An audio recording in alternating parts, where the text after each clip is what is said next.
Hi, this is Miss Litton, and this is 7th period review for the Unit 3 essays. Say hi. Hi. All right. I can't tell you, I can't lean, I haven't written this test yet, so, but I can tell you some of the big ticket items that I would look at. Here are some of the big ticket items that I would look at. Chapter 6, Metabolism, Energy, and Enzymes.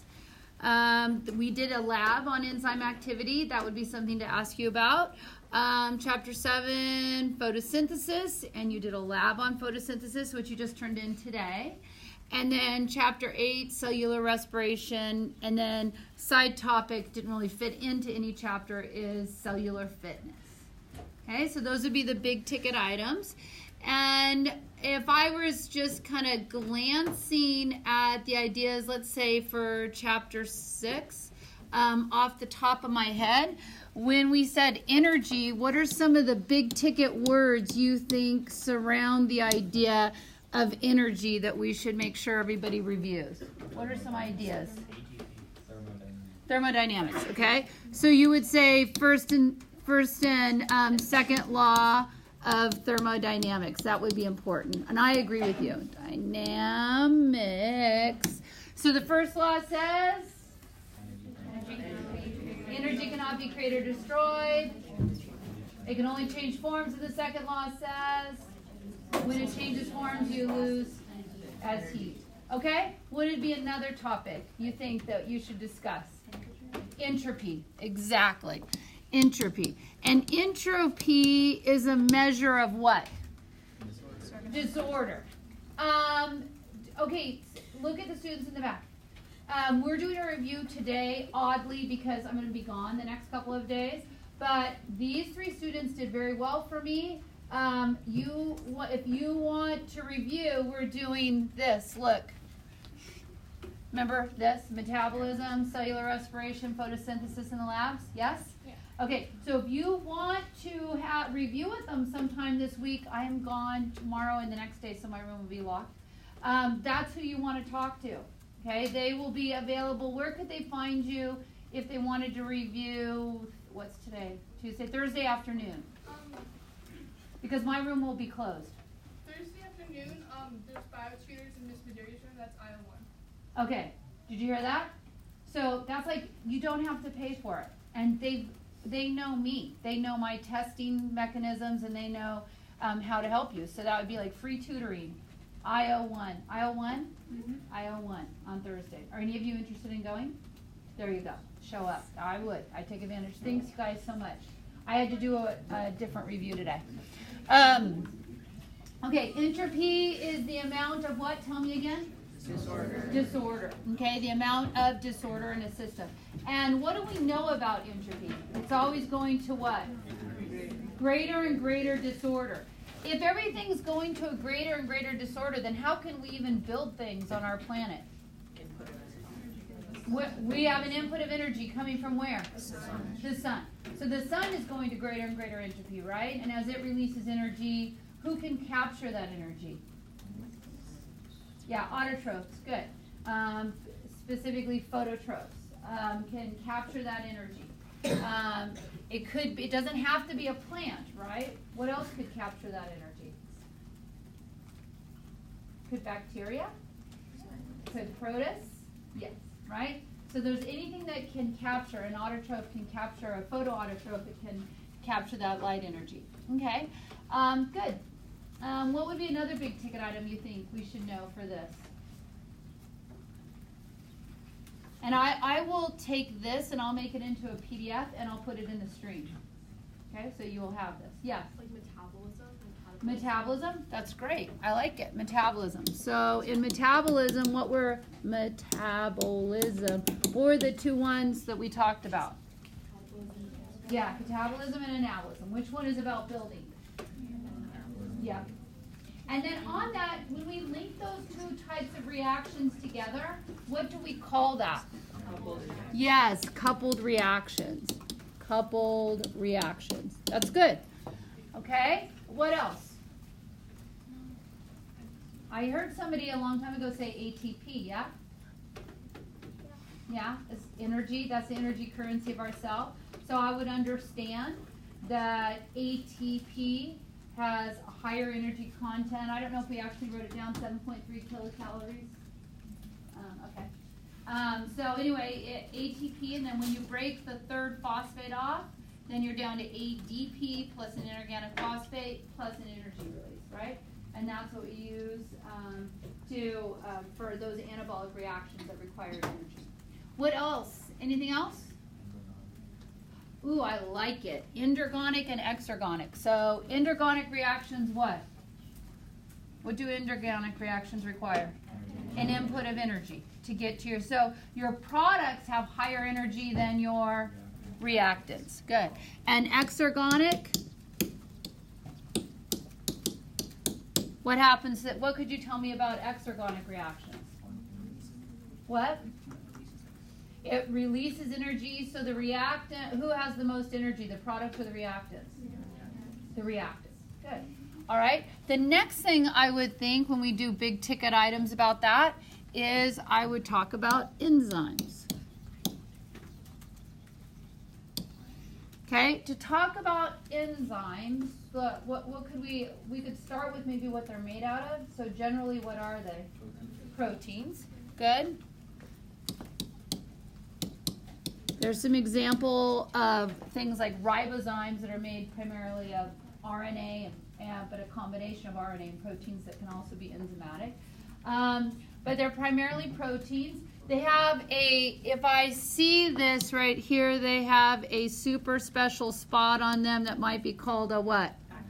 Active site. And what happens at the active site? The substrate binds. Is that the only thing that will bind to it?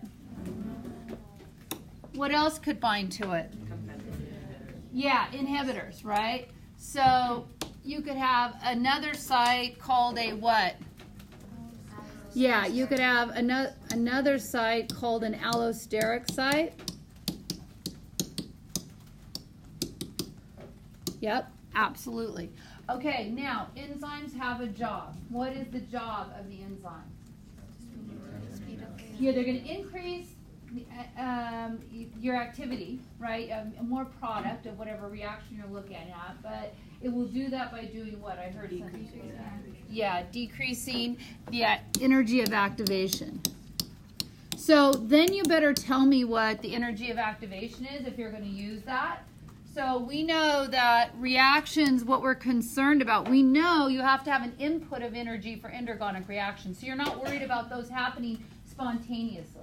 You're going to need energy. You're still going to need an enzyme, but you'll need energy to go forward. But if you have an exergonic reaction, we know due to entropy, right, that it could spontaneously happen. So what prevents those reactions from spontaneously happening? The energy of activation. So this right here would be your E sub A. And what an enzyme will do when it's there is it will lower the E sub A. It doesn't change the starting energy. It doesn't change the final energy. It just lowers the E sub A to make the reaction more likely to occur just due to kinetic energy. Right? So you would make sure you tell me what the E sub A is. All right.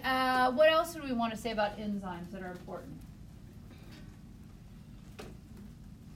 How about all the ways to regulate enzymes? And by regulate, we don't mean a bad thing. I mean, it's good. You know, you're regulating the activity of that enzyme. So what are some of the things that can regulate enzyme activity? pH. What else? Temperature. Right? Now, which one has more wiggle room? Temperature. Because pH, remember, every time we change the pH, we're changing it by 10, right? Temperature, we know that just any reaction is more likely to go forward if you increase the temperature because you're increasing their kinetic energy, right? Remember kinetic energy? Energy in the molecules. Up to a point when they start to what? Denature. Yeah, when they denature. Okay, so temperature, pH, what else? Yeah, the concentration of the substrate up to a point, right? Why do I say up to a point? Yeah, you're going to use up all your active sites, right? That's what you want to be. You could just keep throwing more and more substrate on there, but pretty soon that activity of that enzyme is going to just flatline, and that's because all the active sites are filled. Okay, what else? Enzyme concentration. Yeah, concentration of substrate, concentration of enzyme. Yes, inhibitors. Talk to me about the two types of inhibitors. Yeah, competitive and non-competitive. I agree with you on that. So competitive is competing with who? The substrate for the active site. Good. Okay. And non-competitive? Allosteric site. Why does that make any difference? If the active site's still there, why would that even matter? Alters the shape, because binding to one rearranges the bonds throughout the molecule, which changes the active site, which makes it no longer functional. Okay, what else could help? Coenzymes, good. Okay, a coenzyme, or you could phosphorylate an enzyme, right? Activate it. Okay, so coenzyme is working with it to activate it, or a phosphate group could activate it. Those are all good things that can alter enzyme activity. Okay, is there anything else on enzymes we can think of? Okay, let's look at one of the potential questions that I gave you. Enzymes are biological catalysts. Relate the chemical structure of an enzyme to its specificity and catalytic ability. So when you talk chemical structure, you're going to have to talk to me about what?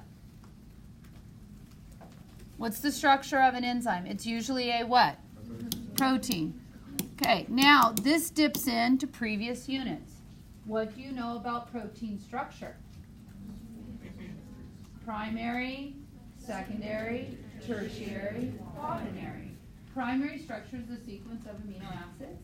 Secondary structure is either an alpha helix or beta-pleated sheet. Tertiary structure is the folding pattern imposed upon the secondary due to the R groups, of which there are 20 different R groups, right? So you're going to get hydrophobics together, hydrophilics together, yes. And quaternary structure is more than one chain.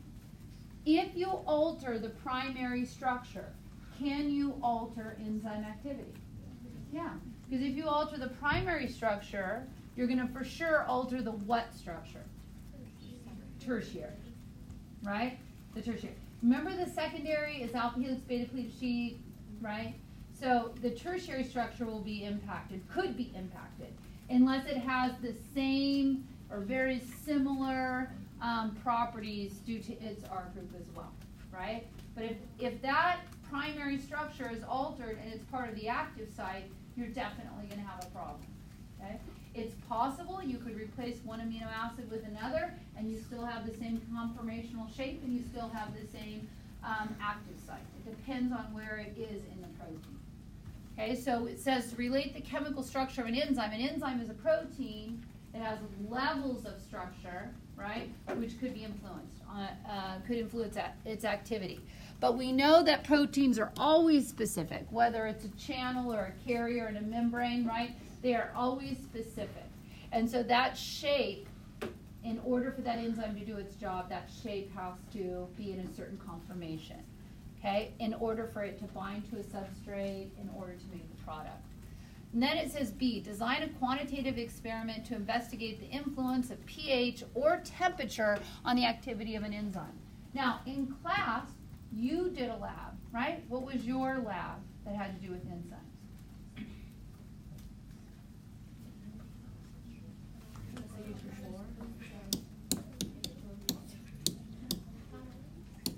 Yeah.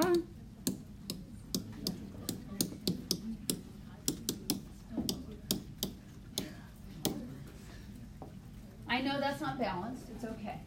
All right. So hydrogen peroxide breaks down into water and oxygen gas. Okay. How did you quantitatively measure this reaction? You measured what? The amount of oxygen, is that what you're telling me? Yes, you did. In what? Parts per trillion, and you used a probe. Yeah, a sensor to detect the change in the amount of oxygen. What was your independent variable in this reaction? What was your independent variable? What? Concentration of what? Yeah. Concentration, your independent variable was the concentration of hydrogen peroxide. And what is hydrogen peroxide in this enzymatic reaction? It is the substrate. And if you were going to make a prediction, you would say, as I increase, what? How would you say this? If you did it as a research hypothesis. As I increase the what? Substrate, I would expect to increase the amount of oxygen, which is the product, right? Up to a point, yes? Okay. Now, let's take a look. What was our dependent variable? Yes, this right here. That was our dependent variable. All right. So now this is saying something else, and this is what you have to pay attention with my questions or any questions that you have from the College Board. They're saying, design a quantitative experiment to investigate the influence of what? pH or temperature on the activity of an enzyme. So we can do this exact same lab, but we will change what our independent variable is. Instead of our independent variable having to do with the hydrogen peroxide, we could have it to do with what? Temperature. Yeah, temperature, pH on the catalase. That could be our independent variable. So we could have the temperature, you could have room temperature, a colder temperature, a warmer temperature. Keep your concentration of your hydrogen peroxide the same for everything, right? That would be part of what am I looking for? Constants. You would want it to be the same. Okay, but the part you would vary would be the temperature of the catalase, or you could vary the pH of the solution that you mix the catalase into. And you would make predictions, right? I would make predictions that if you alter the pH, you're going to alter the productivity, right? How much oxygen you have generated. Okay, then look what C says. Describe what information concerning the structure of an enzyme could be inferred from your experiment. It would all have to do with, what do we know makes an enzyme work? It's what? Okay, so it's shape, right? So if you do anything that changes its, you will change its ability to do its job, right? Its functionality, structure, function. Okay, so it will not be able to bind with hydrogen peroxide to break it down into oxygen and water if the temperature changes, the shape of the molecule changes its allosteric shape, right? Or if you have pH, if you alter the pH. Okay, questions or concerns on that? Okay, so let's look back. What was the next thing we had on here? Lab. So we've done chapter 6 and we did the lab, yes? So then the next thing we would talk about is photosynthesis. So if you were going to talk about photosynthesis, let's go right here. If you were going to talk about photosynthesis, what would you say were some key things about photosynthesis that you would need to include?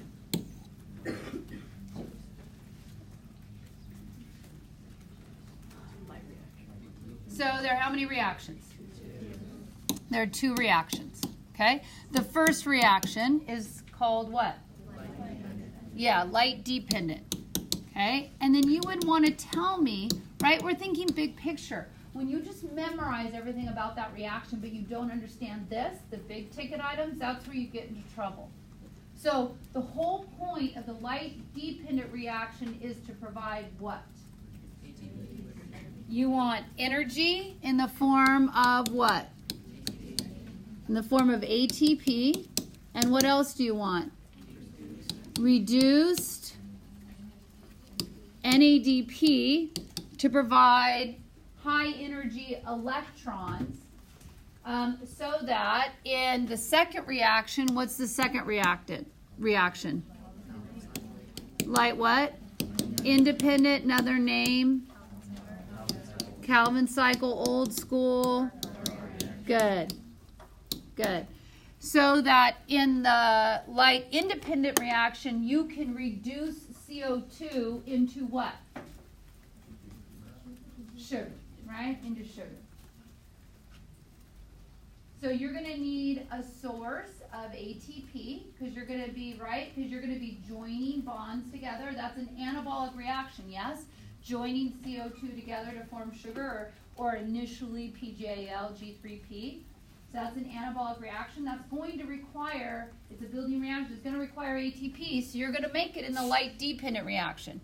It's going to require a source of high energy electrons to bind those carbons together, and the NADP is going to do that for you. So that is the big ticket, okay? Then you would know the details of those reactions that you would go through, and you need variabilities on that, right? Because you would be able to tell me that the light dependent reaction, the one that's most effective, is the non-cyclic photophosphorylation, because you have a source of electrons to reduce your NADP. You don't have that in cyclic photophosphorylation, right? Cyclic is roundy, roundy, roundy, and all you get is what? ATP. So non-cyclic photophosphorylation, you have a source of electrons. Who provides those electrons? Water. Water provides that electrons, and thank you, water. You also contribute to the hydrogen ion gradient, so we can do photophosphorylation and make some ATP. Okay? And you would want to know that the light-dependent reaction has two parts to it. Photosystem 2 is all about making ATP, and photosystem 1 is about reducing NADP. Perfect. Now, you cannot talk about photosynthesis without talking to me a little bit about chloroplasts. Okay? So you would give me a little, I would expect you to know the anatomy of a chloroplast. I would expect you to know what thylakoid membranes are and grana, right? Those stacks. I would expect you to know stroma. I would expect you to know what occurs on the thylakoid membranes, what occurs in the lumen of the thylakoid membranes, what occurs out in the stroma. Are you comfortable with what all the things are that occur where? Good. Do you need to go over any of that, or are you fine? You're good? Perfect. Okay, so then let's look at an assay. The net balanced equation for photosynthesis is quite simple. Oh, we forgot one other thing. Sorry.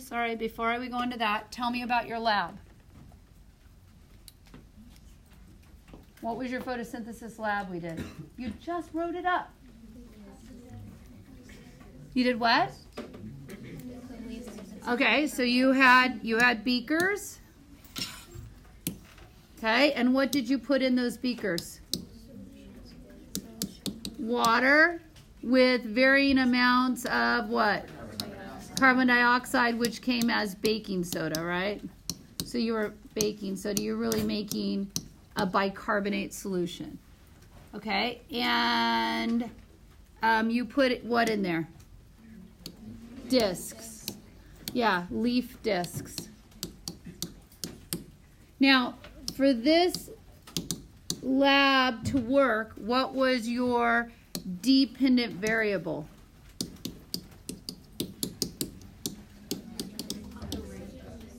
What? Dependent variable. Yeah, the number of what? Number of discs that floated per time, which would be a rate, which is what you're saying, rate. Okay, number of discs that floated per time. What was your independent variable? Yeah. Your independent variable in this case was the CO2 concentration. You were varying the CO2 concentration, or for period 5, mystery solutions. Okay? So I had to be there. All right. Interesting lab. Predict what solution Miss Litton gave you based on the number of floating discs. I just gave you a more advanced lab. All right. Now, let's look back here. The net balanced equation for photosynthesis is quite simple, but photosynthesis is quite a complex process. You know what? For both this one and the cellular respiration one, I skipped over this, I would be able to write out the equation. That's the first thing I would do is actually write out the equation for photosynthesis. In the previous one, I'd write out the equation for, oh, this is the first one. Never mind. Never mind. Tired. Didn't eat yet today. So write out the equation for photosynthesis and identify what gets reduced and what gets oxidized. You can do that, yes? Okay. And then explain the photochemical and biological process. Okay, photochemical. What is that saying? How that light energy is captured into chemical energy. Yeah? So who does the capturing of that light energy? What? The pigments. Yeah, the pigments are capturing that. Remember the reaction center in chlorophyll A? And it can transfer that light energy into electrons that are now jumping to a higher energy level. And biological processes involved in the fixation of carbon dioxide and chloroplasts in the plant. So remember, if you're going to fix the CO2, though, you can't just jump in and start fixing CO2. You have to make the reactants you need for that, and what you need to make is ATP and reduced NADP. So your explanation should include such topics as photophosphorylation and the Calvin-Benson cycle. And then any time on the College Board, you can diagram, but it's only as an addition. It can't be your explanation. Your words have to explain, okay, for the College Board. For me, I might have you just do a diagram, and I'm going to call that good. But they will have you, the explanations have to be there. Okay, and then B, describe a lab in which you could measure photosynthesis, include your setup, your control, your variables, and your results. So you could describe this exact same lab, okay, this exact same lab. But what else could they use? What other kind of independent variable could you have besides the concentration of the CO2? Yeah, the amount of light that you have shining down there. That would be a great lab, okay, is to vary the amount of light or the intensity of the light. What else could you change? Yes? The time they spend under the light. The time they spend under the light, yeah. You could see, now we kind of did that in our lab because we measured it at 1 minute, 2 minute, 3 minutes. So we were taking into consideration time to do our rate. How about the leaves? Could you have altered could you have changed the type of leaf? Yeah, and maybe you got different results depending on the type of leaf that you used. Any of those, remember, independent variable is just that. You can make it independent. You get to mess with that. If they ask you about a lab you've done, and it can be ours that we have done in this classroom, then write exactly verbatim. You don't need to change it. But if they give you like this, or if they give you, just use the same experiment, change your independent variable, right? That makes sense? Don't make it harder for yourself. Don't invent something from scratch. Okay? Use a lab that you have done. All right, next, photosynthesis. Did I go too fast over that? It's just that we just went over that, so I feel kind of, are you good with that? Okay. And then our last topic was cellular respiration and cellular fitness. So let's talk about that. If we're going to talk about cellular respiration, what are some key things we need to talk about for that? Cellular respiration. Okay, so, sorry, it's terrible. So we would, I don't know. I don't know how to fix that. I look like I'm 10. Okay, so you could talk about the steps of the reaction for sure. But could you tell me what is the essence of the reaction? What's the big ticket? What are you trying to do in cellular respiration? ATP. You're going to try to generate ATP. Good. What are you generating it from? Glucose. So you are systematically breaking down glucose, right, in multiple steps and capturing that energy ultimately to make ATP, but your intermediary was what? Reduced NAD. Perfect. And in order to do that, to make that reaction more really efficient, just like what you did with photosynthesis, is you would have to talk to me a little bit about what organelle. We talk about mitochondria, mitochondrial structure. So then you could talk about how those structures, structure and function, right? How do the structures of mitochondria facilitate the process of cellular respiration? You have that compartmentalization, just like in the chloroplast. This time we put our hydrogen ion gradient in the outermost section, allowed it to come back in, and we did oxidative phosphorylation of the bulk of the ATP. What was the other kind of phosphorylation we did? Substrate level phosphorylation. Hand off. We just didn't make as many that way, right? But when did we do substrate level phosphorylation? Krebs cycle. And when else? And in glycolysis. And then I would go through the steps, obviously, and I would probably compare and contrast anaerobic with what? Aerobic, right? I would talk about glycolysis. I would talk about why fermentation is important. And why is fermentation important? To regenerate oxidized NAD. And that's important because we need a source, a reactant of oxidized NAD in order to make some ATP. Perfect. I would then talk about if I had oxygen, it would be more efficient, and I would do transition prep. But now I am in the mighty mitochondria, and I would talk about your Krebs cycle and your ETC. Good on that? Okay, so let's look at this question here. The net balance equation, oh, I don't want that one. Nope, I don't want that one either. Here? Okay. Where is that? I might have got the same one twice. Okay, it's okay. It would look very much like this one. It's super annoying to me. Oh, there it is. There it is. The net balanced equation, did I have that up earlier and I just skipped right over it? Okay, good. That makes me feel better. The net balanced equation for respiration is quite simple, so I would write out the equation for cellular respiration. I would identify what got reduced, what got oxidized. Using diagrams, written explanations, describe the metabolism of glucose, including those steps. Okay. B, describe a lab in which you could measure respiration, include your setup, control variables, and results. Did we do a lab where we measured respiration? No. How could we measure respiration? What? Yeah, you could measure the amount of carbon dioxide produced. Absolutely. Instead of measuring the amount of oxygen produced. There are some other labs that measure that. I am not going to ask you, because all you're concerned about right now is your test. I'm not going to ask you for a lab that you have to research on how to measure. I will show you one in our reviews as we get ready for the AP exam, just in case they ask you a question about it, but you don't need to know anything to get ready for your AP exam right now. But there are ways to measure cellular respiration in the lab. Okay, next. Here is one that kind of combines the two.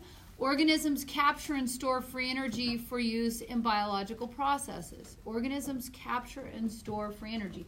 So how do plants capture and store free energy? They capture the sun's energy and convert it into glucose, right? Ultimately. And then we take glucose and convert it into... I don't know at what point it stopped recording it, so hopefully you got all of this. I'll still PDF the whole presentation, but at some point it stopped for a minute. I don't know where. I don't know where it stopped. Okay, let's do it like super fast, like speed play. Speed play. You ready? We gotta start with you. Okay. Start with cellular respiration. What's the whole thing called? First step. Who does it? Where? What do you start out with? How many carbons? 6. What are you going to do? Break it in half. Steps? 10. Enzymes? 10. What are these called? 2 hydrogen acids. Reduce some NAD and make some ATP. 2. Oh, we have plenty of oxygen. What should we do? Aerobic respiration. What's the next one called? Transition. Right, here we go. And you reduce some NAD and 2 acetyl-CoA, put 1 away. 2 plus 4 is 6. Do the big, get 5, do the big, get 4. Make an ATP, reduce NAD, and 2 plus 4 is 6. Do the bit, get 5. Do the bit, get 4. Make an APB, reduce NAD, reduce NAD, and stop. Gather all your reduced NADs and FADs and take them to the top of the ETC. Reductase, reductase, cytochrome oxidase, and you make some ATP. A lot of it, a lot of it, a lot of it, or a lot of it, a lot of it. The electrons at the bottom, oxygen forming water. Water, water, water, water, water. What are we going to do? Break it in half. What do we get? Oxygen and electrons. Sweep, sweep. Here comes the sun, traveling waves, particles, electrons, photons. And it gets the electrons excited.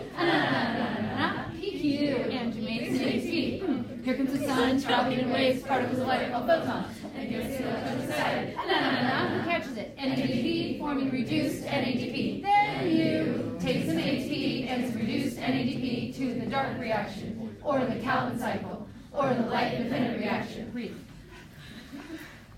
Here we go.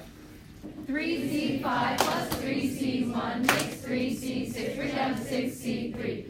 Use some ATP, use some reduced NADP on your 6C3. Take one away, PJ, and you're left with 5C3. Use some ATP to build 3C5 plus 3C1 makes 3C6. Bring down to 6C3. Use some ATP, use some reduced NADP on your 6C3. Take one away, glucose.